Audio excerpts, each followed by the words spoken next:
Hi, everybody. Welcome on this beautiful Saturday. I had so many plans for today, and like every school day, I woke up at 6 a.m. But because I decided yesterday already that I was going to sleep a little later, at least until 7, I turned around, closed my eyes, and woke up at 9. Way, way, way too late. But maybe I needed it. Who knows? At least I hanged some pictures, took the dogs out, helped my daughter clear out a box or two before coming to chat to you. I don't know where to start or what to talk to you about today because there is so much.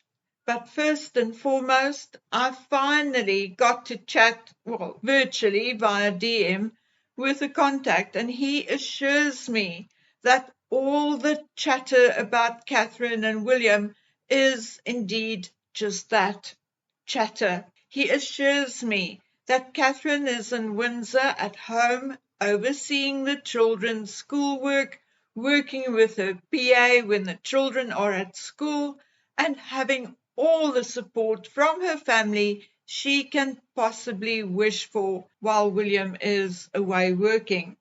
He says he was told that the first week or so after she was released from hospital was indeed a bit difficult for Catherine, physically and emotionally. But he knows that she is doing much, much better now and returning to her old self, slowly but surely.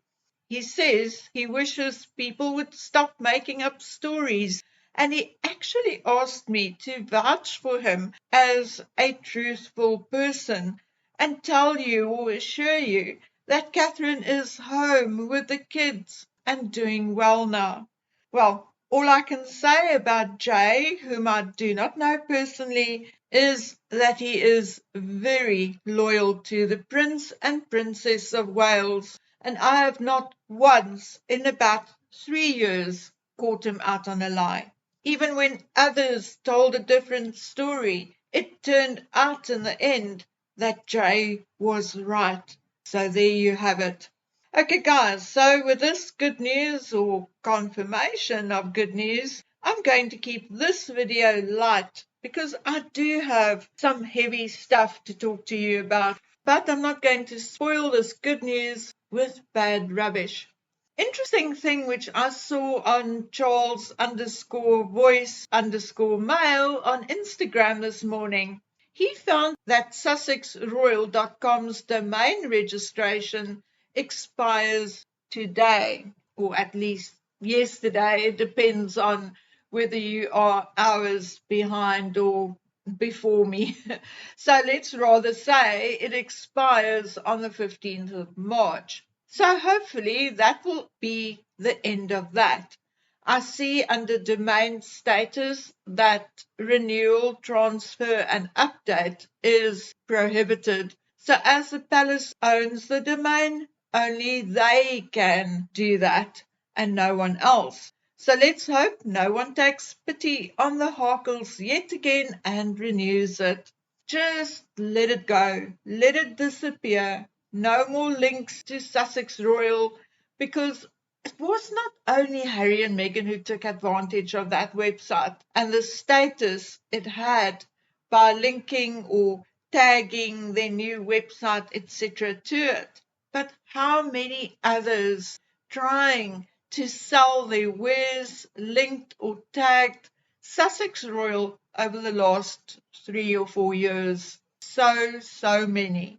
So I really hope that this is finally it and that palace officials will stop enabling the Harkles. Something else which drew my attention was this particular article. Yusuf Ben Tarifite, one of the winners of the Diana Award, has told how the ceremony turned into a marathon 7 hours, which did not end until 1 a.m. the following morning. Well, here is how it happened. At 3:30, award winners and their families arrived at the Hilton Hotel ahead of the awards. Then, just after 5, they were shuttled to the Science Museum in Kensington. At 5:30, award winners and guests began arriving at the Science Museum in Kensington, and then at 7:20, William started handing out the awards. At 8:15, Prince William left the venue and everyone sat down to dinner. At 11:30 p.m., award winners and their families were shuttled back to the Hilton and hoarded into the conference room, where only at midnight Harry began his chat, and it was around 1 a.m. before winners could finally retire to their rooms. The joke is that everyone is making excuses for Harry, saying that the time difference between London and California caused a logistical nightmare. Well, did they bother to check the time difference? Well, I did, and it is indeed 7 hours. London is 7 hours ahead of California. So when William left at 8:15, it was round about 1:15 in California. I mean, broad daylight.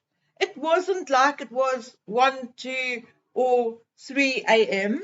So no excuses. And quite frankly, I'm so tired of everyone making excuses for Harry. Just stop it. That is exactly why he is like he is. Everyone else is talking about Megan and her new venture, and quite frankly, guys, I am just not interested. My only interest in it is that there is yet another reason why the palace and parliament could and should strip Harry of all, or at least his ducal title, and should remove him from the line of succession, at least for now.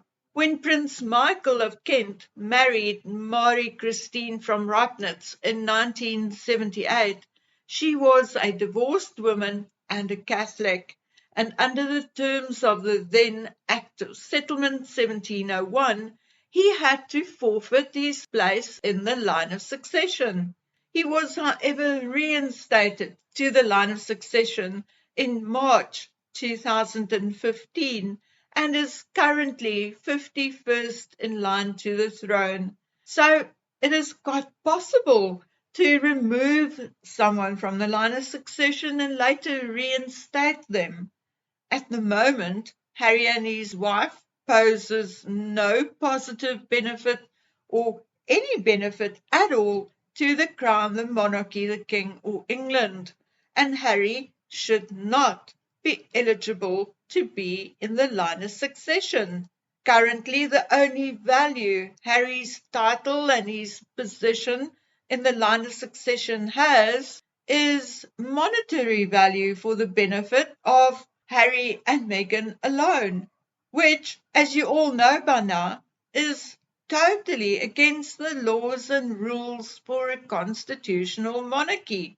Anyway, guys, I also do not wish to give old Meg's a daisy any free advertising by mentioning her new business endeavour by name anymore.